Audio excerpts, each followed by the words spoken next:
Good morning students. आज हम करेंगे, हमने कल liquidator final statement of account का फॉर्मेट पढ़ा था। आज हम इसके प्रैक्टिकल क्वेश्चंस करते हैं। मोस्टली प्रैक्टिकल क्वेश्चन ही आता है इस चैप्टर में से। तो आज हम क्वेश्चन नंबर फर्स्ट स्टार्ट करते हैं। X limited went into voluntary liquidation on 31st March 2015. The asset realized the following sum. X limited company है, वॉल्यूंटरी लिक्विडेशन जिसके बारे में हमने पढ़ा था 31 मार्च 2015 को कर रही है। उसने अपनी एसेट को रियलाइज किया है, वो डाटा इन्होंने दे रखा है। तो हम सबसे पहले देखते हैं plant and machinery 80,000, furniture 25,000, investment 25,000, inventory 72,000, trade receivables 28,000. Its liability were as under secured creditor, secured on plant and machinery. Creditor जो secured है वो किसके ऊपर है? Plant and machinery 30,000, 12% debenture, interest paid up to 30th September 2014, 40,000, unsecured creditor 60,000, preferential creditor 15,000. जो हमारे preferential creditor और unsecured creditor हैं, ये दोनों ही अनसिक्योर्ड होते हैं। प्रेफरेंशियल जो क्रेडिटर हैं ये भी अनसिक्योर्ड होते हैं, बस इनको पहल होती है, जैसे प्रेफरेंस शेयर और इक्विटी का होता है। Share capital 20,000, equity share of 10 each 2 lakh.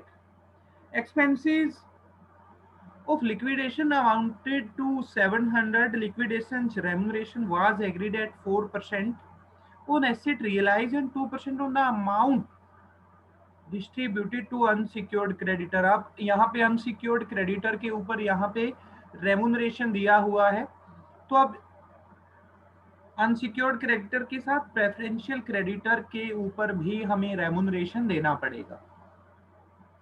Debenture work repaid, debenture की जो पेमेंट हुई है 30 जून 2015। हमने डिवेंचर्स के बारे में कल पढ़ा था कि डिवेंचर्स का इंटरेस्ट कब तक दिया जाएगा। देखो हमारी लिक्विडेशन की जो डेट है 31 मार्च 2015। अब डिवेंचर्स को 31 मार्च 2015 तक का इंटरेस्ट मिलेगा या 30 जून 2015 तक का, ये किसके ऊपर डिपेंड करेगा कि अनसिक्योर्ड क्रेडिटर की पेमेंट पूरी हो रही है या नहीं। यदि यहाँ से अनसिक्योर्ड जो क्रेडिटर हैं 60,000, उनकी पेमेंट पूरी हो रही है तो हमें इंटरेस्ट कब तक देना पड़ेगा? 30 जून 2015। यदि अनसिक्योर्ड क्रेडिटर को पैसे पूरे नहीं मिल रहे, उस केस में हमें क्या करना पड़ेगा? 31 मार्च 2015 तक पेमेंट करनी पड़ेगी। तो prepare the liquidator final statement of account. तो आप लोगों ने ये अकाउंट बनाना है। आप इसके साथ वर्किंग नोट भी साथ साथ आप लोगों ने बनाते चलना है। तो सबसे पहले हम रिसिप्ट साइड में जो एसेट रियलाइज हुई हैं उनको लिख लेते हैं। Surplus from plant and machinery, देखो प्लांट एंड मशीनरी कितने की थी? 80,000 की। सिक्योर्ड क्रेडिटर कितने थे उसके ऊपर? 30। तो हम यहां से क्या करेंगे? 30,000 को माइनस कर देंगे, रिमेनिंग जो बैलेंस बचेगा हम उसको यहाँ पे लिख लेंगे। देन उसके बाद फर्नीचर, ऊपर जो बैलेंस दिया था 25,000 का था, इन्वेस्टमेंट भी 25 का, इन्वेंट्री 72 और ट्रेड रिसीवेबल्स 28,000। तो हमारे पास बैलेंस कितना है जी? 2 लाख रुपए हैं। अब इस 2 लाख रुपए को क्या करना है? डिसबर्स करना है। किसको कितने पैसे मिलेंगे? सबसे पहले हमारे पास क्या होने चाहिए थे? लीगल एक्सपेंसेस, जो इस क्वेश्चन में नहीं है। दूसरे नंबर पे लिक्विडेटर का रेमुनरेशन। लिक्विडेटर का जो रेमुनरेशन है वो कितना है? 4% ऑन एसेट रियलाइज्ड। देखो एसेट रियलाइज कितने में की है? एसेट जो रियलाइज की है, देखो ये एसेट रियलाइज कर रखी है 80,000 में, प्लांट एंड मशीनरी। लेकिन 30,000 किसको देने पड़े उसमें से? सिक्योर्ड क्रेडिटर को देने हमें पड़े, तो वो उनकी पेमेंट बाहर की बाहर हमने कर दी, हमारे फाइनल स्टेटमेंट ऑफ अकाउंट में इसका लेखा अब हम नहीं करेंगे। 30,000 उनके देने थे, तो 80,000 में से 30,000 उनकी पेमेंट देने के बाद जो अमाउंट हमारे पास बचा हमने वो लिख दिया। लेकिन रियलाइज कितने की हुई है जी? 80,000 की। तो जब उसका कमीशन निकालेंगे, रेमुनरेशन निकालेंगे, तो वहां पे 80,000 को ही हम कंसीडर करेंगे, क्योंकि वो रियलाइज तो 80,000 में हुई है। तो हमारे पास जो अमाउंट हो जाएगा, ये सारा अमाउंट हम क्या कर लेंगे, ऐड कर लेंगे। जो रियलाइज कर रखा है, जो यहाँ पे ऊपर हमें दे रखा है, वो बनेगा 2,30,000। 2,30,000 के ऊपर हमारा जो रेमुनरेशन बनेगा, जो उसका कमीशन बनेगा 230 मल्टीप्लाई 4 डिवाइडेड बाय 100 हम कर देंगे, तो हमारे पास 9200 हमारे पास आ गया। इसको हमने क्या है, इनसाइड में ही लिख लिया। देन उसके बाद लिक्विडेटर का जो रेमुनरेशन है, प्रेफरेंशियल क्रेडिटर और अनसिक्योर्ड क्रेडिटर, क्योंकि ये दोनों ही अनसिक्योर्ड है, इनके ऊपर जाएगा। इस केस में ये अभी नहीं निकलेगा हमारा, ये अभी नहीं निकलेगा।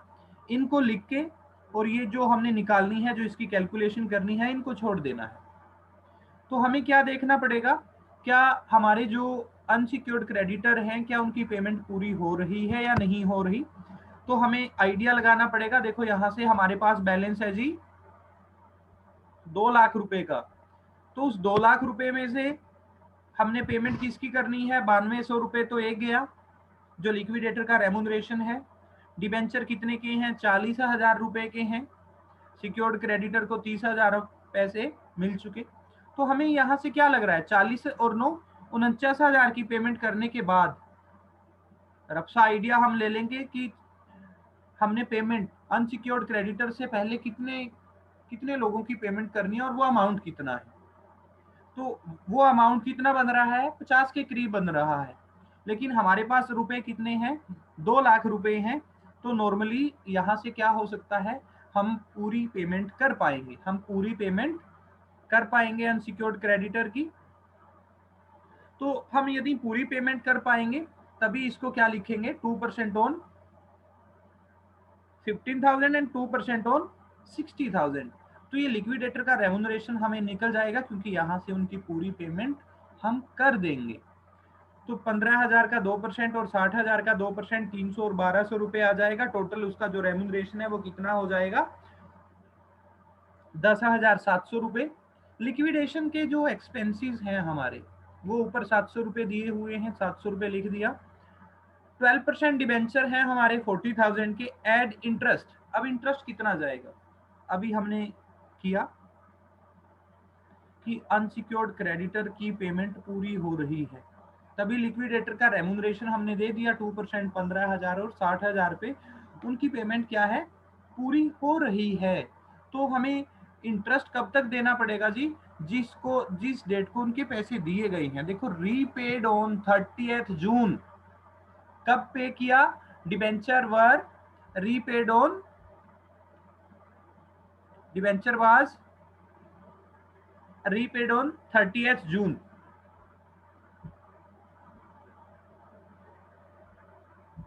तो यहाँ पे 30th जून तक हमें पेमेंट देनी है। तो देखो, इंटरेस्ट कब तक दिया हुआ है, हमारे पास जो इंटरेस्ट है,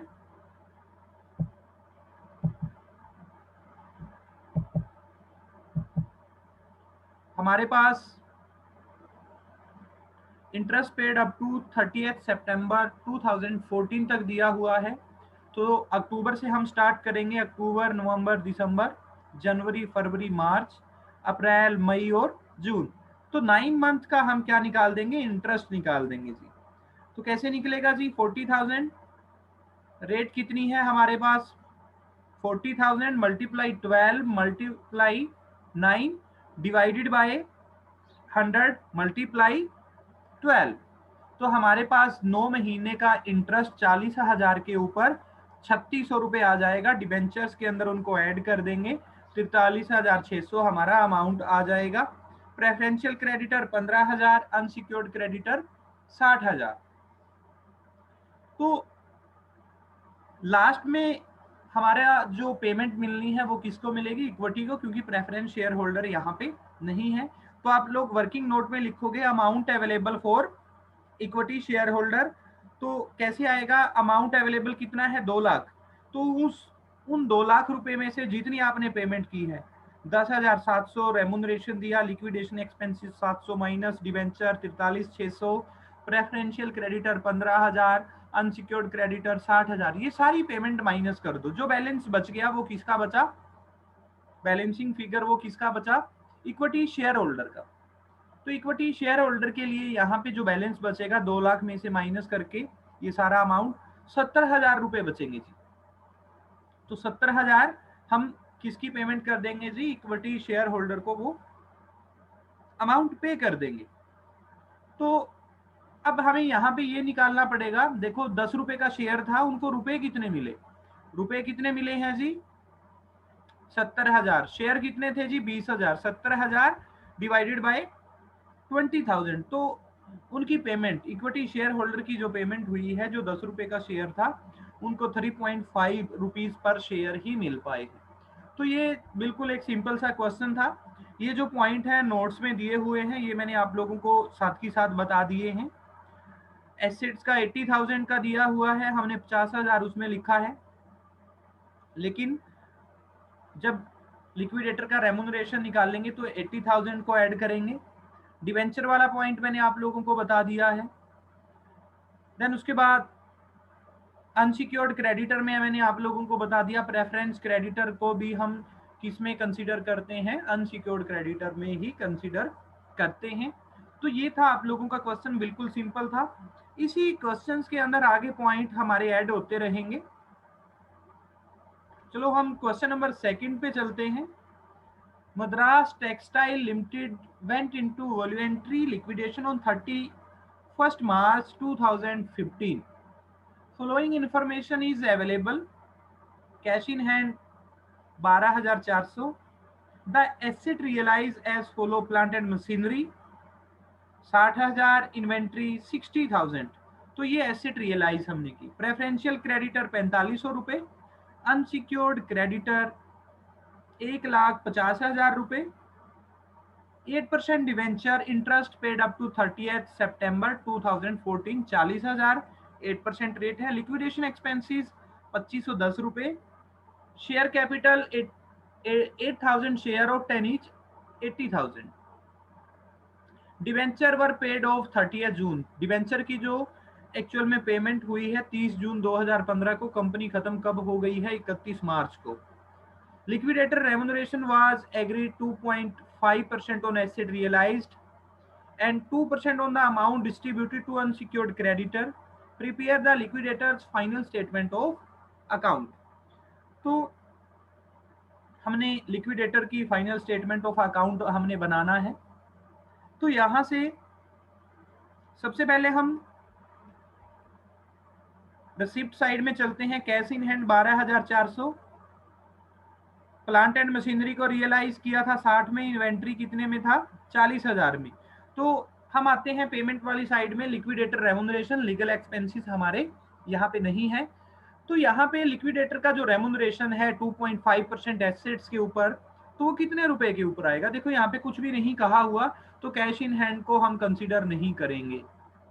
asset realise as follow, plant and machinery और इन्वेंट्री लिखा हुआ है, इसी के नीचे कैश इन हैंड होता 12,400, तो हम 12,400 को कंसीडर कर लेते, लेकिन उसको अब हम कंसीडर नहीं करेंगे। तो यहाँ पे 1 लाख के ऊपर हम 2.5% निकाल देंगे 2,500 रुपए। अब जो ये है हमारा प्रेफरेंशियल और अनसिक्योर्ड क्रेडिटर को क्या पेमेंट पूरी मिल पाएगी या नहीं मिल पाएगी, तो ये हम ध्यान देखेंगे।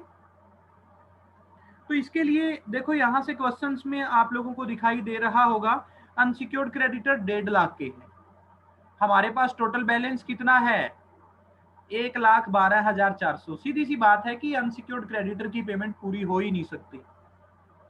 तो जब इनकी पेमेंट पूरी नहीं हो सकती, 1,50,000 है, तो उनको रुपए कितने मिलेंगे, उसके लिए हमें क्या करना पड़ेगा, वर्किंग नोट बनाना पड़ेगा। तो वो वर्किंग नोट कैसे बनेगा, देखो जी यहाँ पे हम यहाँ पे लिखेंगे, हमें पता चल गया, देखो क्वेश्चंस को देखते ही हमें पता चल गया कि अनसिक्योर्ड क्रेडिटर की पेमेंट पूरी नहीं हो पाएगी। पूरी नहीं हो पा रही तो कितना बैलेंस उनको हम दे पाएंगे, तो हम यहाँ पे लिखेंगे payment made to unsecured creditor. Total amount कितना है, 1,12,400। जो हमने एसेट्स को रियलाइज किया था, कैश था 12,400, दो एसेट्स थी, 1,00,000 उनको रियलाइज किया था, 1,12,400 आ गया। तो अब अमाउंट कौन कौन सा इसमें से माइनस होगा जी? लिक्विडेटर का रेमुनरेशन हमने किया था जी,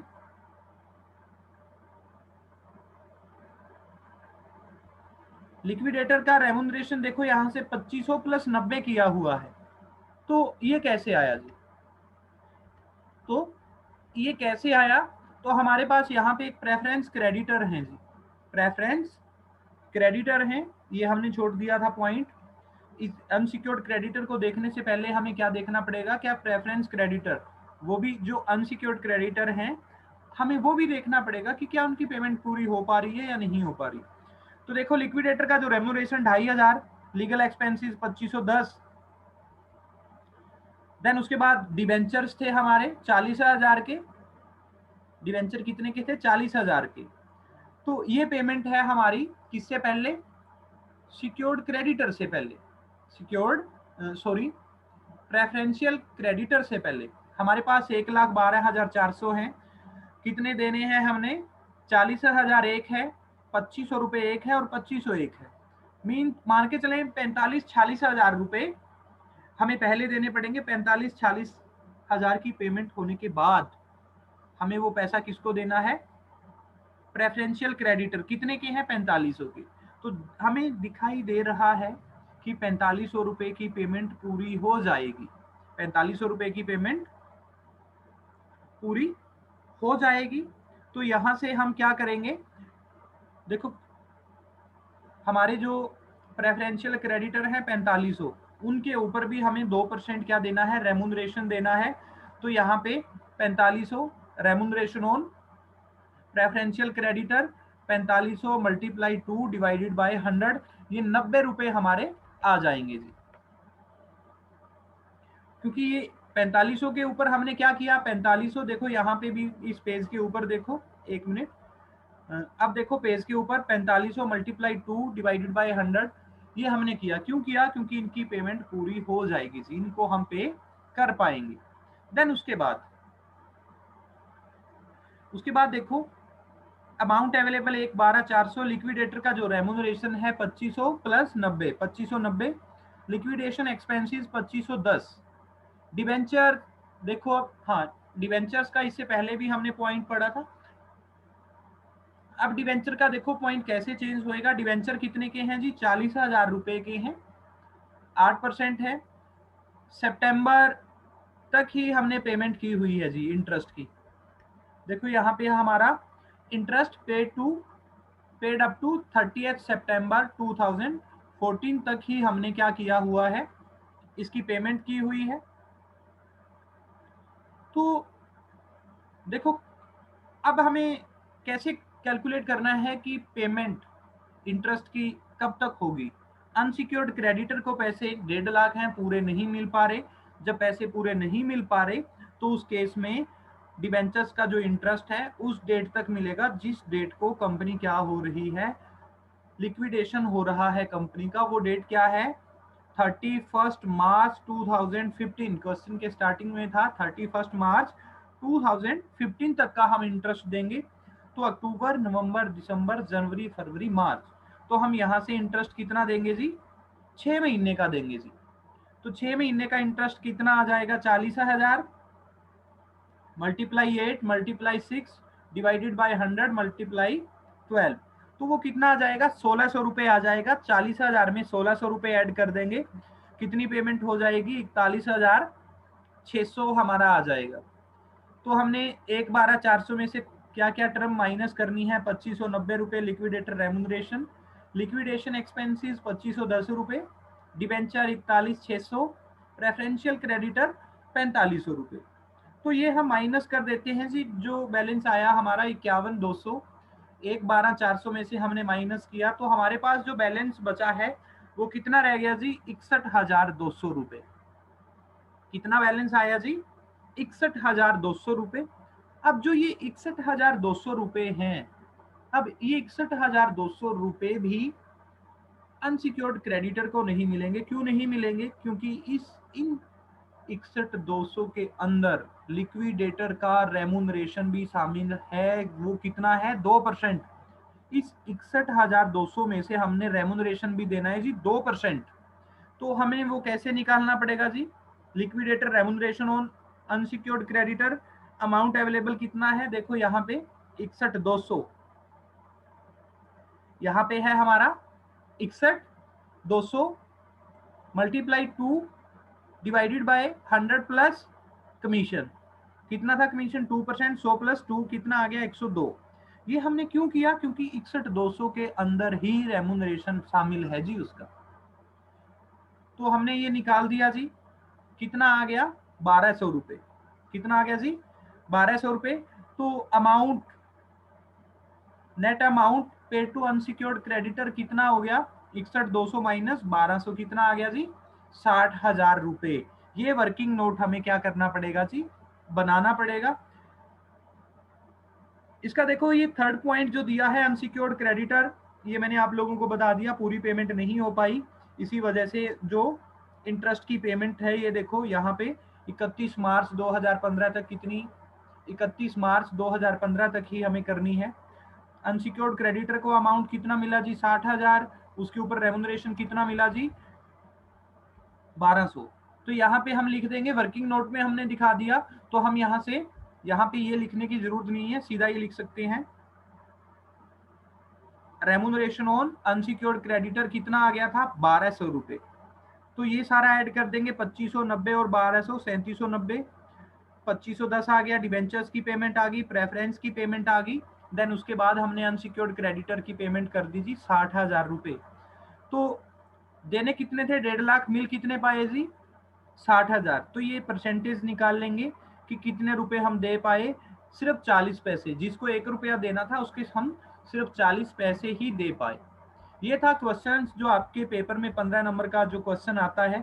वर्किंग नोट ये मेन है जी, क्वेश्चन का ये मेन पार्ट है जी, ये मेन पार्ट है, आप लोगों ने ये शो करना है जी।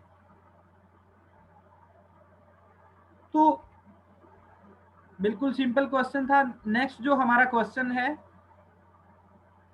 वो भी बिल्कुल सिंपल है, ये क्वेश्चन पेपर में भी आया हुआ है।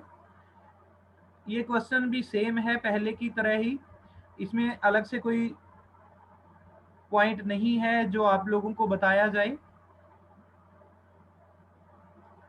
तो आप लोगों का आज का जो होमवर्क है, एक्सरसाइज के 1, 2 और 3, 3 क्वेश्चन आप लोगों ने करने हैं। कल का जो हमारा सेशन रहेगा वो क्वेरी का सेशन रहेगा। उसके लिए क्लास का जो टाइम आप लोग बता देना, उसी टाइम हम ऑनलाइन क्लास ले लेंगे जूम ऐप के थ्रू। आज के लिए इतना ही। Thank you.